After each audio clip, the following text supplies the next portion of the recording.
इंदौर में प्लॉट और मकान के नाम पर कई बिल्डर लोगों को चूना लगा रहे हैं। ऐसे कई लोग हैं जिन्होंने बिल्डर की बात में आकर प्लॉट और मकान की बुकिंग कर ली, लेकिन ना तो यहां कोई मकान बन पाए हैं और ना ही प्लॉट की रजिस्ट्री हो पाई है।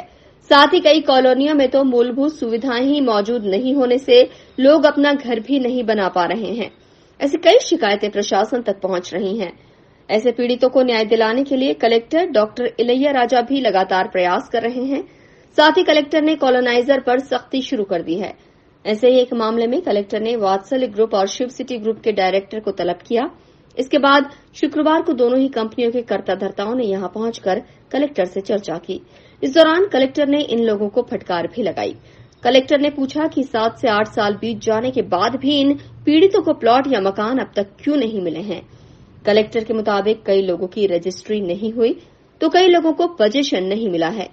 कलेक्टर ने बिल्डर को सभी विभागों से एनओसी लेने और मूलभूत सुविधाएं उपलब्ध करवाकर प्लॉट और मकान की रजिस्ट्री कराकर पोजीशन देने के निर्देश दिए हैं। कलेक्टर इलैया राजा के बिल्डर को हर महीने काम की स्थिति बताने के भी निर्देश दिए गए हैं। सबसे ज्यादा प्रॉब्लम है कि 6 प्रोजेक्ट्स ना इन्वॉल्व है और काफी सारे लोग इन्वॉल्व है एंड 2 चीज़ें हैं हमारे ना सामने हैं। इधर उनके ना क्या क्या चीज़ें हैं उसका जांच करके उनके खिलाफ है ना कार्रवाई करना। दूसरा मतलब इन कितने भी लोगों की ना रजिस्ट्रीज हो गए हैं उनका पोजीशन ना दिलाना या उनका डेवलपमेंट वर्क्स है उसका पूरा कंप्लीट करके देना। किनका रजिस्ट्रीज नहीं हुई हैं मतलब उनको रजिस्ट्री कराना और किनका अग्रीमेंट ही हुआ है बट अभी तक है ना उनका रजिस्ट्रीज भी नहीं हुआ भाई उनका रजिस्ट्रीज कराना। तो ये सारे प्रोजेक्ट वाइज है ना वेरी भी हो रही है। प्रेस्टीज है ना 2, 3, 4, 5 4 प्रोजेक्ट्स हैं। फिर SR है ना 1 और 2 एंड है ना इस प्रोजेक्ट्स को लेकर हम लोगों ने ये डिसीजन लिया है कि हर महीने पर्टिकुलर डेट पे रिव्यू करेंगे। अगले महीने का डेट भी फिक्स कर दिया 20 मई का ना हम लोग है ना सेकंड मीटिंग लेंगे एंड एवरी वीक है ना हमारी कॉलोनी सेल की ना सेक्शन है उसको है ना लगातार है ना इसको है ना मॉनिटरिंग करेगा। कुछ डिसीजंस हमने लिए हैं कि जैसे कि 164+17 है ऐसे रजिस्ट्रीज हैं उनको है ना अप्रैल 30 तारीख तक है ना करने के लिए डायरेक्शन दिए हैं एंड इनका SR2 का अभी तक इन्होंने TNCP का है ना परमिशंस नहीं लिए हैं।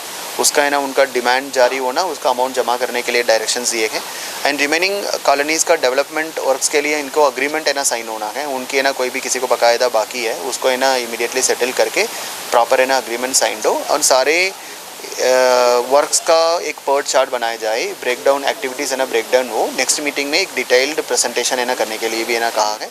ये पहला मौका था जब कलेक्टर ने किसी बिल्डर और शिकायतकर्ताओं को आमने सामने बैठाकर चर्चा की है। कलेक्टर इलैया राजा द्वारा की गई त्वरित कार्रवाई से पीड़ित भी खुश नजर आए। उन्हें उम्मीद है कि कलेक्टर ने जिस तरह से उनकी शिकायत को लेकर सकारात्मकता दिखाई है उसके बाद उन्हें उनके सपनों का घर जल्द ही मिल जाएगा। वात्सल्य द्वारा 7 जगह पे प्लाट काटे गए थे। उन सभी के रिप्रेजेंटेटिव यहाँ पे उपलब्ध थे। कलेक्टर साहब पूरी तरीके से इन सब की मदद कर रहे हैं और बहुत जल्दी जो भी जैसी मांग इन प्लाट धारकों की है वो पूर्ण होगी। देखिए ये बहुत सकारात्मक मीटिंग आज रही है।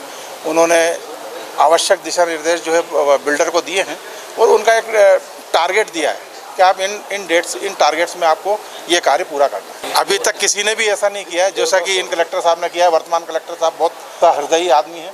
उन्होंने लोगों की समस्या को अपने हृदय पे लिया है, गंभीरता से वो बहुत गंभीरता से लिया है क्योंकि हम लोग हमारे भी प्लाट हो सकते हैं लेकिन हम लोग भी बहुत सारे ऐसे लोग हैं जो असहाय हैं। उनके लिए हमने एक रिप्रेजेंटेशन यहाँ पे दिया है। बहुत सकारात्मक भूमिका है कलेक्टर साहब की। उन्होंने पूरी आत्मीयता से सबका साथ दिया है, सभी पीड़ितों की बात सुनी। कलेक्टर इलैया राजा ने इस मामले में एक अधिकारी की भी नियुक्ति की है जो लगातार इसमें मॉनिटरिंग करेगा और समय समय पर कलेक्टर को रिपोर्ट भी सौंपेगा। अगर कोई गड़बड़ी या लापरवाही पाई जाती है तो कलेक्टर सीधे कार्रवाई करेंगे। Bureau report INN news Indore.